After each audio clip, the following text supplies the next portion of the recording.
Sermon 231 of Nahjul Balaghah is about the differences between people. People were created differently. At the very least, in how they are from different lands. Resemblance between people is connected to the similarity of the lands that they were from. And of course, being from different lands, people regard certain features in different ways. And people are trained in different ways. And we do find that the different features of the different families and all that very much collect in terms of the different lands in which their ancestors originated. And that it's not just the genetics, but the nurturing as well. Now, of course, we can produce, regardless of blood and soil, good habits that will put people in a better or different situation in regards to the features in which they share. Now, there's a verse in the Quran about how people are different too. And see, this doesn't come off in terms of a prejudice. Oh, you're from here, so you're not going to be smart or whatever. Like now, like so many people think it's about brain size rather than brain structure and how you're raised and all that stuff. And it's like, and so when we listen to the sayings, the letters and the sermons of Ali or any of Emma,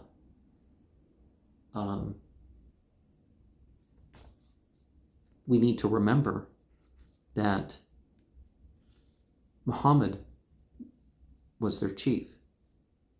Prophet Muhammad was the last prophet, the seal of the exemplar prophets who brought out the inner fruit of those who preserved his tradition.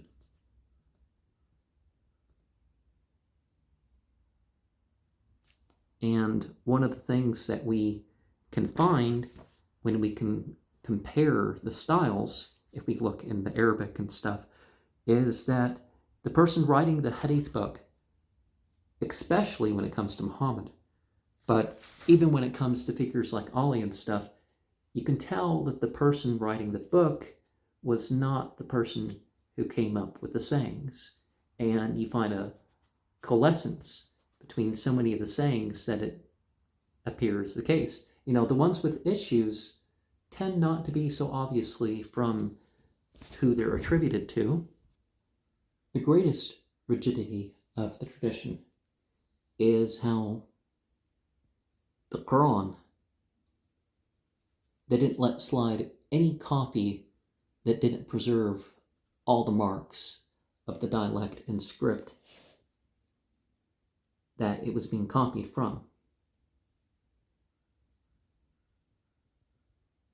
And likewise, one of the things we need to look at in terms of the Hadith is what exactly the context is.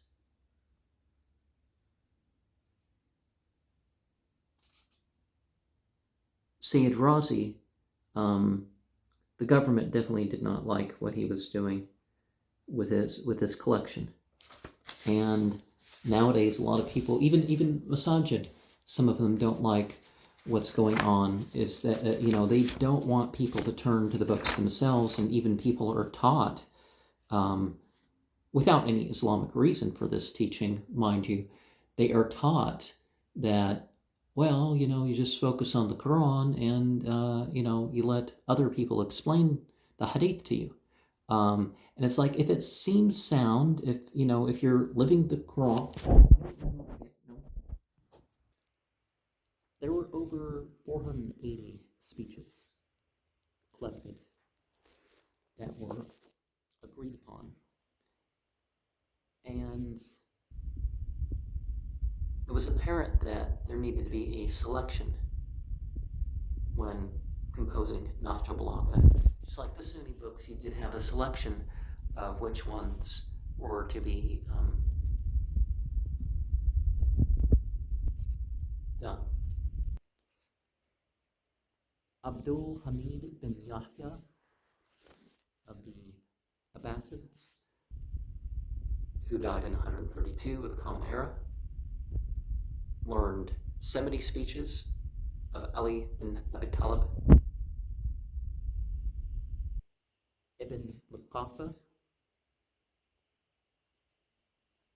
realized that there was multiple ways to be blessed through what Ali taught. And Nabata, who died in 374, also memorized a bunch of the speeches. He learned 100 parts.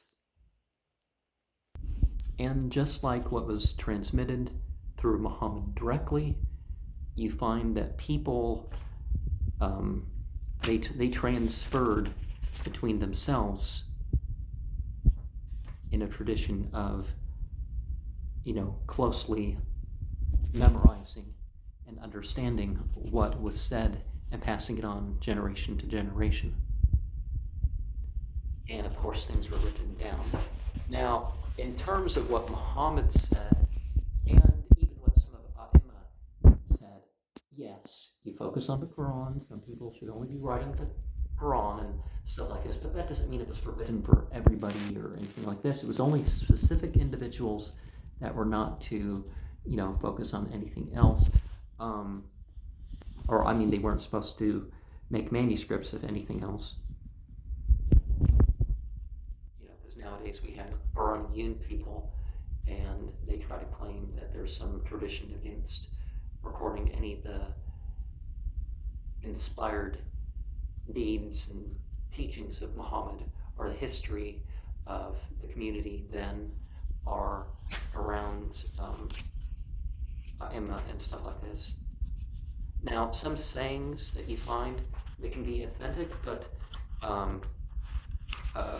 Emma, I mean the 12 Imams. Some of the sayings can be authentic, but they're not so literal, you could say, maybe, or they're making a point more than they're making, like the thing about going to Karbala and some other places. It's like, well, obviously, as we know, the greatest way to gain favor with God is to do as obliged. Then what has been recommended by Muhammad and encouraged by Muhammad, and of course, upon those terms, some other voluntary things may be established. Some things may represent some things more than others, like didn't the Prophet tell us that people, what's the word? That an hour of meditation is better than a year of mindless prayer? Well, see, the obliged, you finish the obliged and you do an hour of real meditation, not only does it make your prayer better, because honestly, if you meditate and focus on in the various forms and stuff, you see the light more, you make the conclusions more, you feel your prayer more.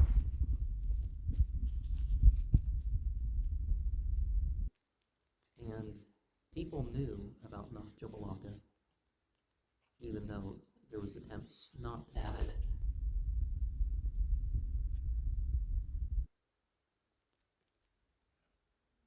Made public. Now, some things were not included because there was some sort of incompleteness in text that were referred to. Either, the text, the physical text itself had been degraded, or that their tradition was missing something. and he wanted to include more complete things. And just like the Sunni tradition, you find some gaps in stuff, and the gaps are left, because you have a complete point on each side, but something was missing from the sermon, or the sermon was about this, and they barely remember anything. When the sermon was all day, Prophet Muhammad, there was the time when he, between the prayers, explained about the end times, and people remembered almost nothing from it. At least by the time the Sunni books were compiled. Now, the Shia are a little bit more careful when it comes to the overall consideration of the status of their books. They're not ready to attribute everything as the case. They say check the Quran first, check what Prophet Muhammad said, and obviously if you follow out the science and all that stuff that is brought up there, then you can interpret the other sayings. And they definitely look at the chains and stuff just the same. And if you have one of A'imma say something that claim that they all made was that it passed directly from what came through Muhammad, as the verse says, وَالَّذِينَ آمَنُوا وَعَمِلُوا الصَّالِحَاتِ وَآمَنُوا بِمَا نُزِّلَ عَلَى مُحَمَّدٍ وَالْحَقُّ مِنْ رَبِّهِمْ كَفَّرَ عَنْهُمْ سَيِّئَاتِهِمْ وَأَصْلَحَ بَالَهُمْ. So we're working out our belief and practice in what came through Muhammad. And the other 3 verses that explicitly mention Muhammad, and the one that implicitly mentions Muhammad, these verses also clear us from the possibility of fanaticism.